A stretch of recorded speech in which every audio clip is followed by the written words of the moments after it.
The phone vibrates against the mahogany conference table at exactly 2:47 p.m., and I know before I even glance at the screen that it's him. Sterling Clark doesn't believe in convenient timing. The board meeting continues around me, voices discussing quarterly projections and audit schedules, but my attention narrows to the glowing notification. You are a disgrace. I'm removing you from the will. Do not contact us. Speak to my attorney. I read it twice. 3 times. The words don't change. My thumbs move before my brain catches up. I type a single word and hit send. Understood. Mr. Henderson is mid-sentence about the Peterson account when I close my laptop with a quiet click. He pauses, his bushy eyebrows rising slightly, but I'm already standing. Excuse me, I say. My voice sounds normal. Steady. Like my father didn't just disown me via text message during a Wednesday afternoon meeting. I don't run to my office. I walk. Heels clicking against polished floors, each step measured and deliberate. The door closes behind me with a soft thud, and I sink into my chair, opening my laptop again. My fingers know where to go. They've logged into this banking portal 1,000 times, checking balances, reviewing statements, making sure the automatic payments clear on schedule. The mortgage account loads first, then I see it. Personal loan application. Status. Pending disbursement. Amount. $50,000. My name. My social security number.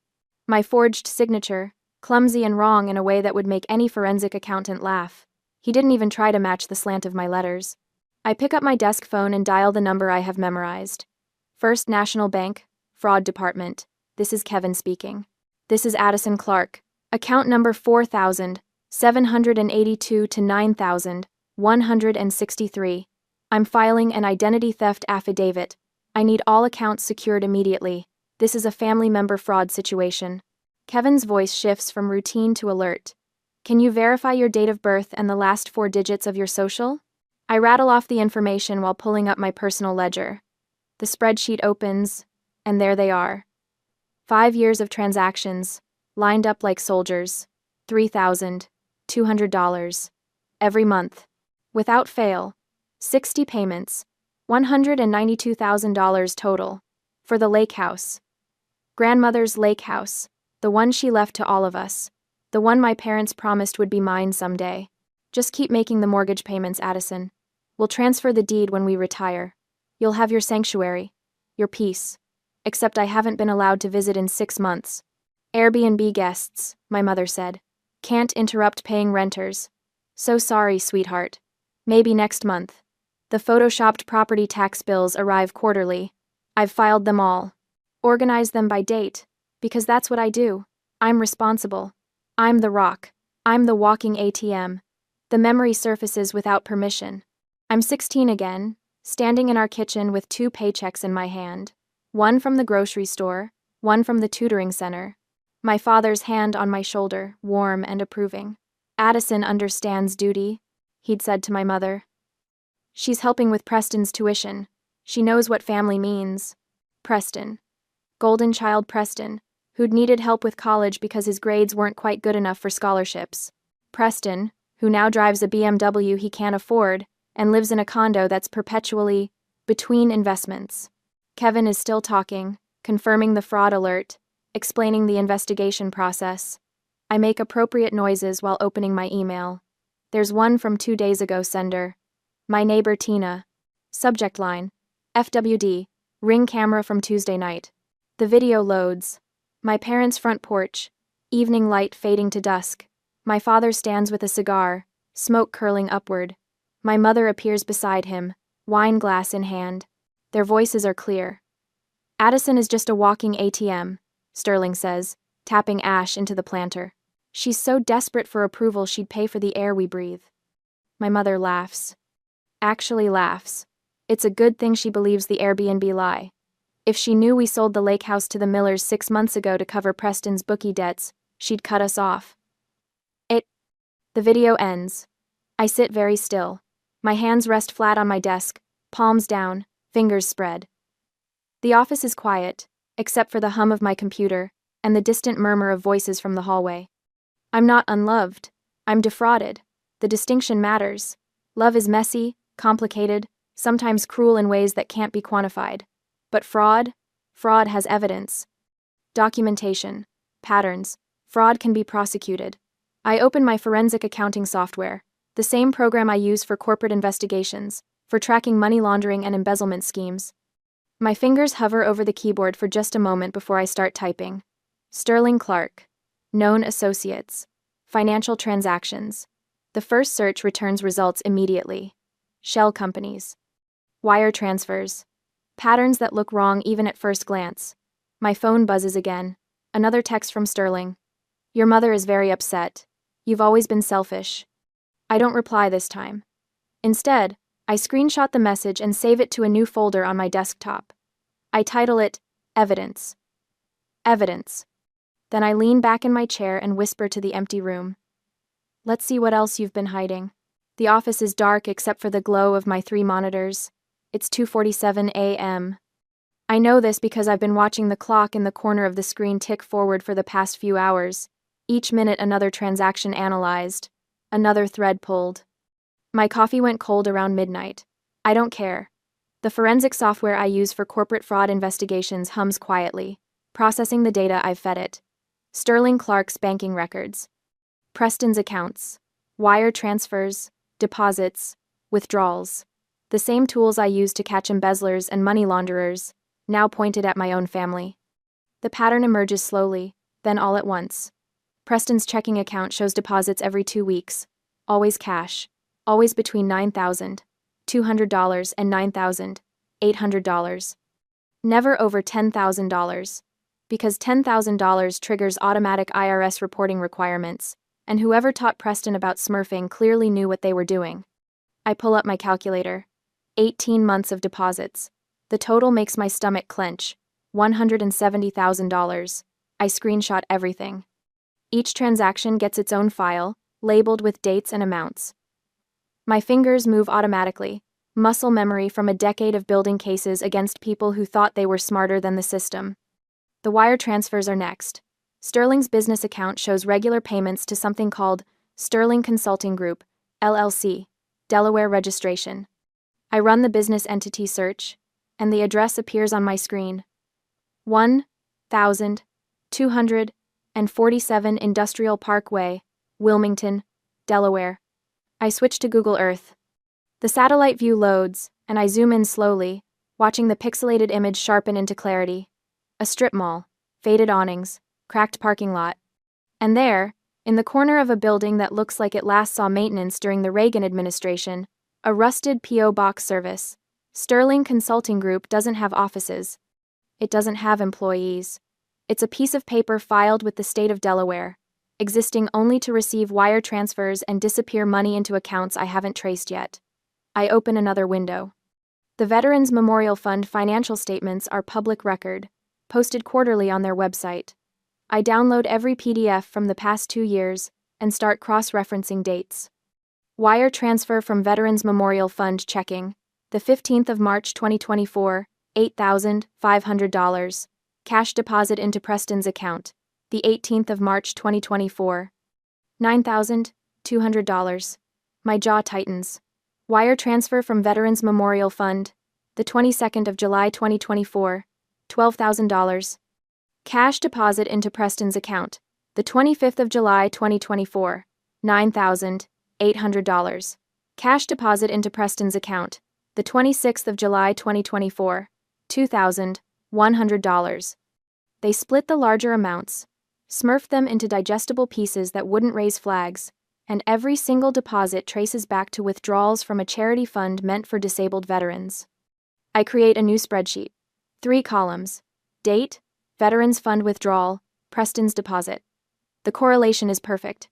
19 separate instances over 18 months. The anger I've been holding back since yesterday afternoon crystallizes into something colder, something precise. This isn't about family anymore. It's about justice. I save everything to my encrypted cloud storage. Then I create duplicate copies on 2 separate external hard drives. One goes in my office safe. The other goes in my gym bag, which will stay with me until this is over. In the morning, my phone buzzes at 8:15 a.m. I'm still at my desk, still wearing yesterday's clothes. The caller ID shows Mr. Henderson. Addison, do you have a minute this morning? His voice is careful, concerned. I wonder what my face looked like when I left that board meeting yesterday. I'm in my office now. Good. Come see me when you're ready. I stop in the bathroom first. My reflection shows dark circles and hair that needs to be rebraided, but my eyes are clear, focused. I smooth down my blouse and head to Henderson's corner office. He's standing by his window, coffee in hand. When I enter, his silver hair catches the morning light, and his expression shifts from worried to alert when he sees my face. Close the door, he says. I do. Addison, I'm going to be direct. You left that meeting yesterday looking like you'd seen a ghost. Then I got an email from your bank's fraud department this morning, copied to you, confirming an identity theft investigation. Do you need our legal department involved? The fact that he's already done his homework doesn't surprise me. Henderson didn't build this firm by missing details. Not yet, I say. But I may need time off in the coming weeks. This is a family matter, but it involves federal wire fraud across state lines. His eyebrows rise slightly. Federal? Yes, sir. He sets down his coffee and leans against his desk. Take whatever time you need. We have your back. And Addison, if you need referrals for attorneys who specialize in this area, I know 3. The tightness in my chest eases slightly. Thank you. One more thing. He pulls a business card from his pocket. Ellen Kowalski, bank fraud investigator I worked with on the Brennan case. She owes me a favor, and she's good at her job. Tell her I sent you. I take the card. The relief feels dangerous, like I might crack if I acknowledge it too directly. My phone rings at 11:30 a.m. Unknown number. I answer anyway. Addison, stop this nonsense. Meredith's voice is shrill, cracking at the edges. Your father only signed your name because he knew you'd say yes. We are family. You need to unfreeze these accounts right now. I tap the record button on my phone's voice memo app. Forging a signature for a loan is a felony, Meredith. My voice sounds strange to my own ears. Calm. Almost clinical.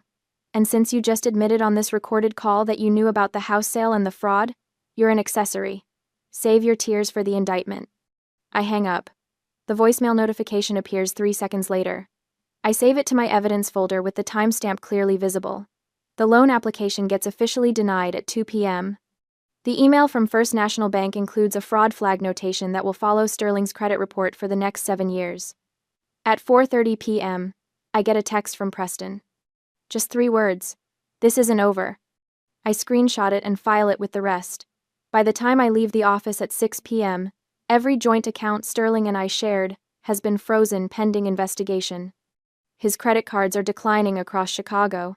Meredith can't access the checking account she's used for 20 years. And I'm so tired I can barely remember how to drive home. But the spreadsheet is complete. The dossier is backed up in 3 locations. And tomorrow, I'll keep digging until I know every dollar they've stolen, every lie they've told, every crime they've committed, in the belief that family loyalty would keep me silent. They taught me to balance books. Now I'll balance the scales. Preston's voicemail reaches the firm at 9:23 a.m. on a Thursday. I'm reviewing a client's expense reports when Mr. Leapinators, Henderson's assistant, appears at my door, her face pinched with concern. Mr. Henderson needs to see you, she says quietly. Now. The walk to his office feels longer than it is. My heels click against tile in a rhythm that matches my pulse. Henderson sits behind his desk, expression unreadable, and gestures to the chair across from him. Close the door, please. I do. He touches his computer mouse and Preston's voice fills the room, slurred, frantic. The words tumble over each other in a cascade of accusations that would be laughable if they weren't so venomous. My sister is having a complete mental breakdown. She's addicted to prescription opioids. We have proof she's been embezzling from client accounts to feed her habit. We need to meet with management immediately before she hurts someone or herself. This is a family intervention. She's dangerous. The voicemail ends. Silence settles like dust. Henderson leans back in his chair, fingers steepled under his chin. His eyes, sharp and assessing behind wire-rimmed glasses, never leave my face. Do you need our legal department to handle this defamation, Addison? My hands rest flat on the armrests. Steady. No, sir. I prefer to let the FBI handle it. Something shifts in his expression. Not surprise. Recognition, maybe, like he's seeing exactly what he expected to see. I thought you might say that. He saves the recording to a file, then swivels his monitor toward me. I'm copying this to your personal drive. Document everything. And Addison? Take whatever time you need. The partners have been briefed. Your reputation here is spotless. I stand, legs somehow solid beneath me. Thank you, sir. One more thing. He taps a pen against his desk calendar. Your brother left his callback number. I thought you might want it for your FBI file. I almost smile. Almost. Back at my desk, I add Preston's voicemail to my evidence folder, the timestamp, the callback number, the specific claims. All of it cataloged with the same precision I'd use for any financial crime investigation. My phone rings at 11:47 a.m. Unknown number. I answer on the third ring. Addison? It's Aunt Linda. I haven't heard her voice in a decade. Not since grandmother's funeral, when she'd cornered me by the punch bowl to complain about the flower arrangements. Hello, Linda. I've been hearing such concerning things about this situation with your father. Her tone drips with practiced sympathy. I think there's been a terrible misunderstanding. You need to be the bigger person here, sweetheart. You're ruining your father's reputation over money. Family protects family. I open my laptop while she talks. My fingers navigate through folders I organized weeks ago, when I first started the forensic autopsy of Sterling's finances. Linda's voice continues, a steady stream of manipulation disguised as concern. Your mother is beside herself. Preston says you've frozen their accounts. Over what? A simple misunderstanding about a loan? Surely we can all sit down like adults and work this out. I find the file, click it open, attach it to an email with Linda's address already entered in the recipient line. Check your inbox, Linda. She pauses mid-sentence. What? I just sent you a PDF. That's a copy of a check Dad wrote 3 years ago. He cashed out your son's college savings bond, the one Grandma left him in her will. Used it to pay for his country club membership renewal. He forged your signature on the release paperwork. The silence stretches so long I check to make sure the call hasn't dropped. The bond was worth $12,000. I continue. My voice remains level. Conversational, even. I found the transaction while reviewing his account activity. The club charged him $11,200 that year. He deposited the difference into Preston's checking account. I have copies of everything if you'd like to verify with your bank. She doesn't speak, doesn't breathe, as far as I can tell. You should probably check on your mother's jewelry too, the pieces she left you. I noticed some interesting pawnshop transactions around the same time. The line goes dead. I save the call log, note the duration, add it to the folder, my email pings. Henderson has sent a message to all partners with the subject line, personnel matter, informational only. I scan the contents, professional, clinical. A brief explanation that a staff member is dealing with family fraud, that false allegations have been made, and that the firm's position is one of complete support for the affected employee. He doesn't name me, but anyone paying attention will know. The responses start within minutes, colleagues offering legal referrals. One senior accountant sharing her own story of family financial exploitation. Another forwarding contact information for a bank investigator who specializes in identity theft cases. By 2 p.m., my accountant friend Sarah has called twice. On the second attempt, I answer. I heard through the grapevine, she says without preamble. Family fraud case. Listen, I've testified as an expert witness in 3 of these. If you need documentation reviewed or someone to explain the forensics to law enforcement, I'm available. Thank you. I mean it, Addison. These cases are winnable, especially with your skill set. They picked the wrong person to scam. The bank investigator's email arrives at 3:30 p.m. Subject line, FBI Financial Crimes Unit contact. Inside is a name, Agent Miller, a direct phone number. A note explaining that my case matches the profile for federal wire fraud prosecution. I draft a response but don't send it yet. There's still one more thing to check. The Veterans Memorial Fund maintains public filings as a registered nonprofit. I've known this for weeks. What I haven't done is cross-reference the fund's financial reports with Sterling's personal account activity. I do it now. The wire transfers appear like breadcrumbs. Small amounts, staggered across months, always just under reporting thresholds, from the fund's account to Sterling Consulting Group. That hollow shell company with the rusted mailbox and no actual business operations. From there, the money splits, some to Preston's accounts, some to cover Sterling's personal expenses. All of it stolen from donations meant for disabled veterans. I total the figures. $85,000 over 2 years. My hands don't shake as I compile the timeline. Transaction dates. Bank routing numbers. The fund's public statements promising support for wounded soldiers while Sterling siphoned donations into his son's gambling addiction. The family lawyer's cease and desist letter arrives via email at 4:15 p.m. I read it once. The threats are predictable. Retract all fraud claims. Pay $150,000 for emotional distress. Stop harassing the family immediately or face legal consequences. I laugh. Actually laugh, the sound startling in my quiet office. Then I open my FBI documentation folder and add one final section. Veterans Memorial Fund embezzlement. Wire fraud across state lines. Federal charges, not local civil disputes. The folder is comprehensive now. Complete. Every transaction traced. Every lie documented. Every theft proven beyond reasonable doubt. I send Agent Miller the email requesting a meeting. Attach nothing yet. Just a brief professional inquiry about discussing potential federal fraud charges. His response arrives within 20 minutes. Tomorrow morning. 9 a.m. FBI field office downtown. I print the folder contents. All of it. Pages and pages of evidence. Organized chronologically. Labeled clearly.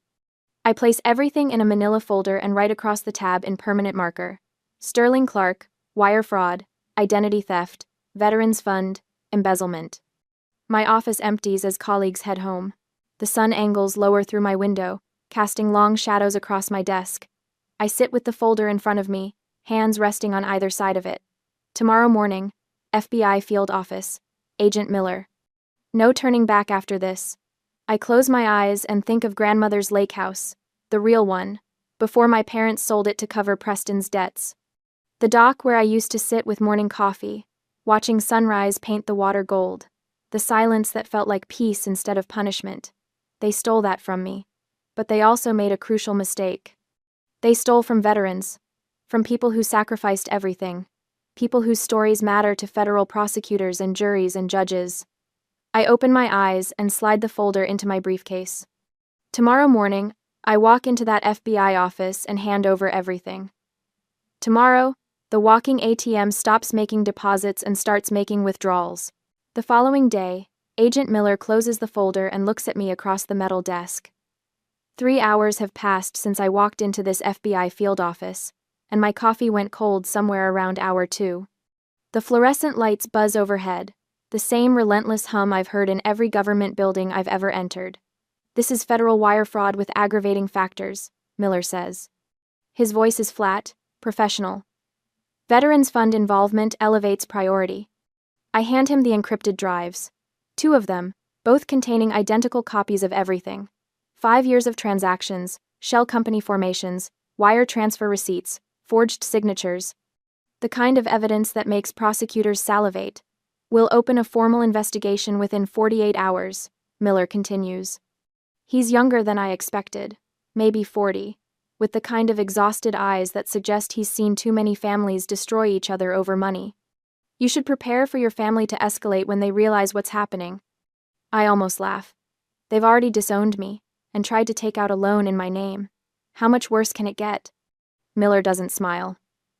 You'd be surprised. 2 days later, I find out exactly what he means. I'm reviewing the Patterson account when my phone starts buzzing. Not the usual single notification, but a sustained vibration that suggests something has gone viral. I unlock the screen and see 47 text messages from numbers I don't recognize. Then I open Nextdoor. Preston's post sits at the top of our neighborhood feed, and the comment count is climbing by the second. The timestamp shows he published it 20 minutes ago. My sister Addison is spreading lies about our family. She's claiming money is missing from the Veterans Memorial Fund, but the truth is, she's just bitter about being written out of Dad's will. The $85,000 she's talking about was just a temporary loan to help our family through a rough patch. We intended to pay it back next month. She's weaponizing a private family matter to destroy Dad's reputation in this community. Don't believe her lies. I read it twice, my pulse steady, my hands completely still on the desk. He confessed, in writing, to embezzlement, on a public forum. The comments are already brutal. Barbara Henderson, from 3 streets over. Wait, so you're admitting the money went missing? Mark Sullivan, whose son served in Afghanistan. A temporary loan, from a veterans fund? Are you serious right now? I screenshot everything before Preston can delete it. Then I watch as dozens of people do the same thing, the post spreading through our wealthy suburb like wildfire. My phone rings. Mr. Henderson. Have you seen next door? He asks. Currently watching Preston dig his own grave in real time. Good, because I just forwarded it to our legal department. They want you to know this constitutes written evidence of embezzlement. He pauses. Also, Sterling's at the country club right now. Might want to check those Ring camera groups you're in. I don't have to wait long. The first video appears within minutes, uploaded by Jennifer Morrison with the caption, "When keeping it real goes wrong." The footage shows Sterling approaching the country club entrance, shoulders back, that familiar arrogant tilt to his chin. The manager intercepts him at the door. I can't hear the conversation, but I watch Sterling's face change when his membership card is declined. His mouth moves, animated, angry. "Do you know who I am?" The manager gestures to security. 2 men in polo shirts appear, flanking my father. He's still talking, still posturing, but they're already guiding him toward the exit. The camera follows his walk of shame past the dining room, where at least 30 members are watching. Several have their phones out. A second video appears from a different angle. This one has audio. "This is outrageous." Sterling's voice carries across the entrance hall. "I've been a member here for 20 years. The board received some concerning emails this morning," the manager says, his tone professionally neutral. "Your membership is suspended pending investigation." I close my laptop and lean back in my chair. The board members work fast. My phone buzzes again. This time it's a news alert. Local station WMAQ has picked up the story. North Shore nonprofit under investigation. Allegations of embezzlement from Veterans Memorial Fund. The article is brief, carefully worded to avoid libel, but it mentions Sterling by name as the suspended treasurer. It quotes the board president. "We take these allegations extremely seriously and are cooperating fully with authorities." Within an hour, the story spreads to 3 more local news sites. My inbox fills with messages from people I haven't spoken to in years. Some offer support, others ask for details I can't provide. I delete them all and focus on the pattern I'm watching unfold. Preston's post has been screenshot and shared to 4 different Facebook groups. Sterling's country club video has 73,000 views. The Veterans Memorial Fund story is trending on local Twitter. The trap is springing exactly as I built it. Public exposure, community outrage, institutional response, each piece falling into place with the precision of a well-balanced ledger. By evening, the family unity fractures in a way I didn't even need to engineer. My neighbor forwards me another Ring camera video. This time it's from Meredith in Sterling's front porch. My mother stands with an envelope in her hand, staring at a utility disconnect notice. I watch her hands shake as she tries to process what she's seeing. She pulls out her phone, presumably checking their bank accounts, and her face goes pale. She doesn't know yet. She hasn't checked the wall safe where Sterling keeps the emergency cash. But she's starting to suspect. The next video arrives an hour later. Preston's car in my parents' driveway. The argument audible even through the door. "You got caught because you were sloppy with the books." Preston's voice, high-pitched and panicked. "I wouldn't have needed to touch the fund if you didn't have a gambling addiction." Sterling, loud enough for neighbors to hear. My mother's voice cuts through. "Both of you shut up. Do you realize what Addison has done? Everything is frozen. Everything." I save all 3 videos to my evidence folder. Then I open my email and find the message I've been waiting for. Subject line: Search warrant approved. Agent Miller's note is brief. Execution scheduled for 6 a.m. tomorrow. Recommend you stay clear of the area. I won't be anywhere near my parents' house when the FBI arrives. I'll be here, in my office, doing exactly what I do best: balancing ledgers, documenting patterns, watching the numbers tell their inexorable truth. My phone buzzes one final time, a text from Meredith. "Please, Addison, we can fix this. We're family." I don't respond. Instead, I pull up the federal indictment draft Agent Miller shared with me this afternoon. 3 names listed as defendants, 3 sets of charges: wire fraud, embezzlement, identity theft, conspiracy. The paperwork is beautiful in its precision. Every transaction documented, every lie cataloged, every attempt at manipulation turned into evidence. I close my laptop and look out my office window at the city skyline. The sun is setting, painting the buildings in shades of orange and gold. Somewhere across the city, my family is tearing itself apart. Fighting over blame, scrambling for cash that doesn't exist, realizing finally that the walking ATM has closed her accounts permanently. Tomorrow morning, federal agents will knock on their door with a search warrant. Tomorrow afternoon, boxes of evidence will be carried out in front of the neighbors. Tomorrow evening, the local news will have footage of my father in handcuffs. But tonight, I sit in the quiet of my office and feel something I haven't felt in 5 years. Peace. The battering ram hits the door at 6:03 a.m. I'm already awake when my phone lights up with the news alert. I am at my office. I did not go home last night, waiting for this moment. FBI executes search warrant at suburban home. The article doesn't name Sterling yet, but I know. I requested the courtesy notification from Agent Miller. Professional courtesy, investigator to investigator. I pour my coffee and watch the live helicopter feed on my laptop. The suburban street I grew up on looks smaller from above. The house where I spent 16 years working 2 jobs to prove my worth now, surrounded by black SUVs and agents and windbreakers. Neighbors cluster on lawns in bathrobes and slippers, phones out, recording everything. The doorbell camera footage will be excellent this time. Intentional. By 7:30, the local news has cameras on scene. I recognize the reporter, a blonde woman in a purple blazer, who usually covers city council meetings. She's practically vibrating with excitement, microphone pointed at the house while agents carry out boxes, computers, filing cabinets, the kind of seizure that makes excellent television. Sterling's Mercedes isn't in the driveway. I zoom in on the feed. Meredith stands on the front steps, hands pressed to her mouth, mascara already tracking down her cheeks. An agent is speaking to her, gesturing back toward the house. She's shaking her head, hysterical in the way she's always been hysterical when things don't go her way. The performance falls flat without an audience who cares. My second monitor shows the neighborhood next door feed. 53 comments already. Screenshots of Preston's deleted confession post making the rounds again, shared and reshared. Someone posted a link to the Veterans Memorial Fund investigation. The schadenfreude is thick enough to choke on. Did you see the FBI at the Clark's house? About time. My cousin is a disabled vet. This makes me sick. I always knew something was off about that family. I close the browser. Their judgment isn't mine to manage. At 8:15, Meredith's sister calls. I silence it. Then my mother's book club president. Silence. Then someone from the country club, probably calling to ask if I knew, if I had any comment, if I understood what this meant for the family reputation. There is no family reputation left to protect. Agent Miller texts at 9. Subject not at residence. Vehicle located downtown. CPD notified. Downtown, Chicago, my building. I stand from my desk, coffee forgotten, and walk to the window. The morning sun reflects off glass and steel. Lake Michigan stretches east, gray, and endless. Somewhere down there, Sterling is driving toward me, desperate and stupid and convinced that I'm still the person who answers when he calls. My intercom buzzes at 9:47 a.m. Miss Clark, there's a Sterling Clark in the lobby requesting access. He's quite insistent. Should I send him up?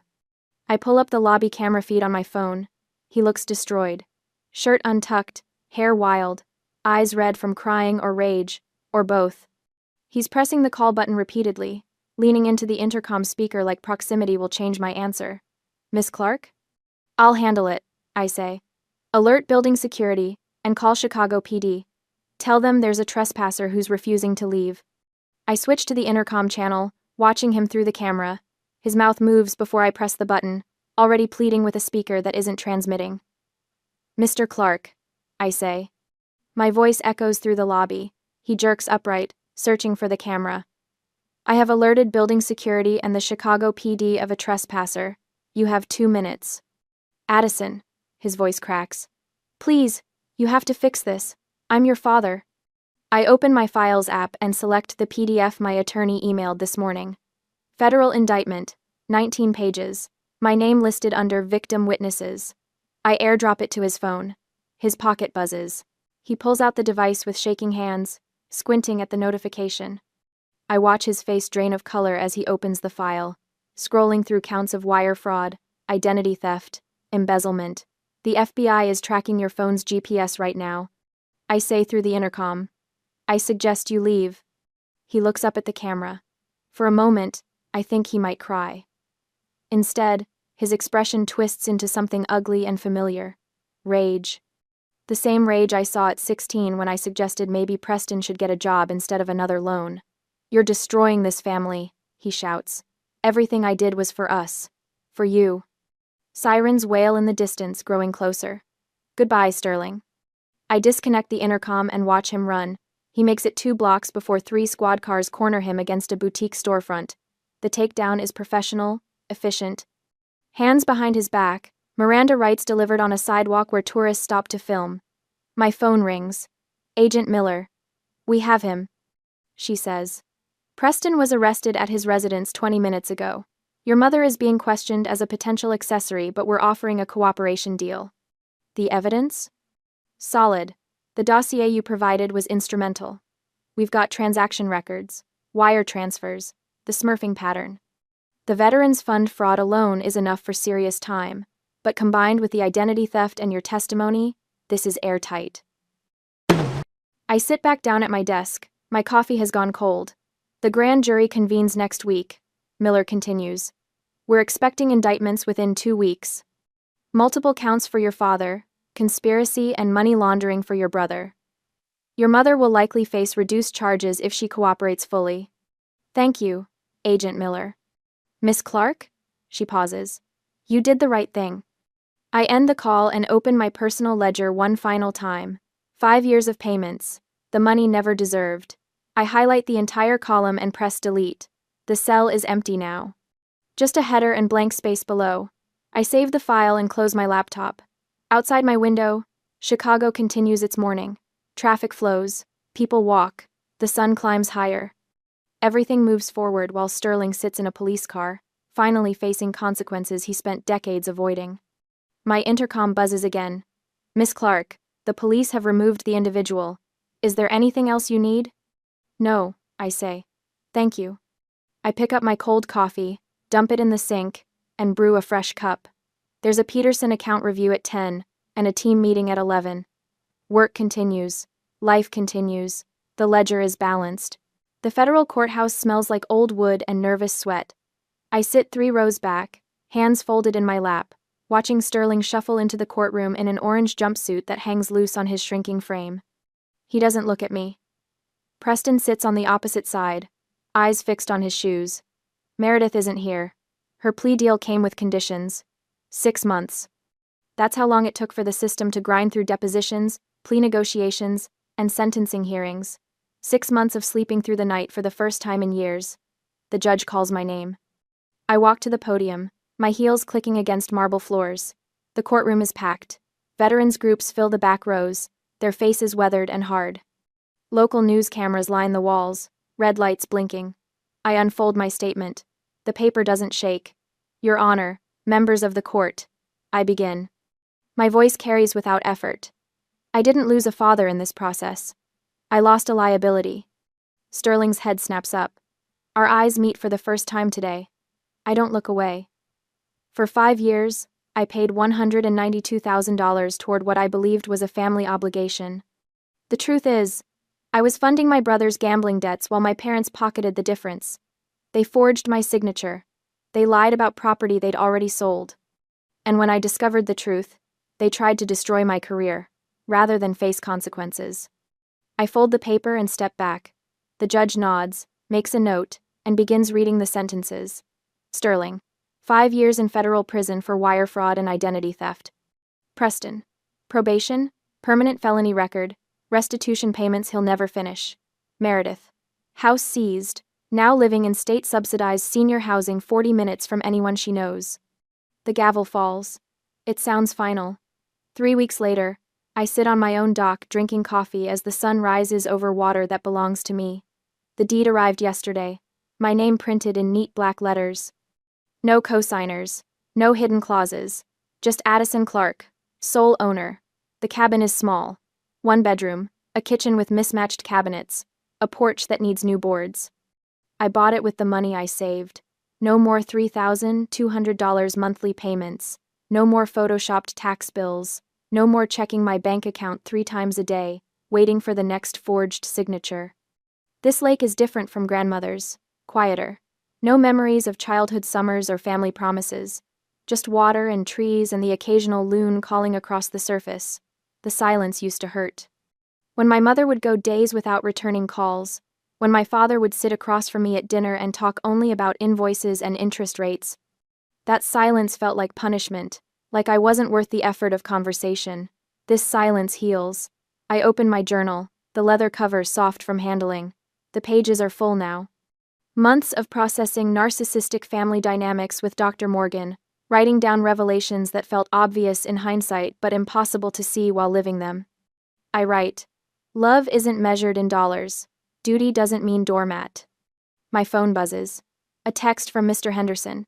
Congratulations on the promotion, senior forensic consultant. Well deserved. The firm gave me a raise last month. More responsibility, more complicated cases. I've started specializing in family fraud cases, helping other people untangle financial abuse from people who claim to love them. The work matters in ways my old audits never did. Aunt Linda's son sent flowers to my new address. The card read, "You saved my college fund. Grandfather stole it years ago. Thank you for telling the truth." Chosen family, I'm learning, means more than shared blood. I close my journal and set down my coffee cup. The wine will come later, at sunset, when the water turns gold and the air cools. For now, I just sit. No anxiety, no obsessive account checking, no wondering if this month's payment cleared or whether my father will text demanding more. I pull out my journal one more time and write the final entry. For years, I balanced their books. Now I've balanced my life. The ledger shows what I always suspected. I was never the debt. I was the asset they couldn't afford to keep. I close the journal and watch the sun climb higher. The ledger is finally balanced.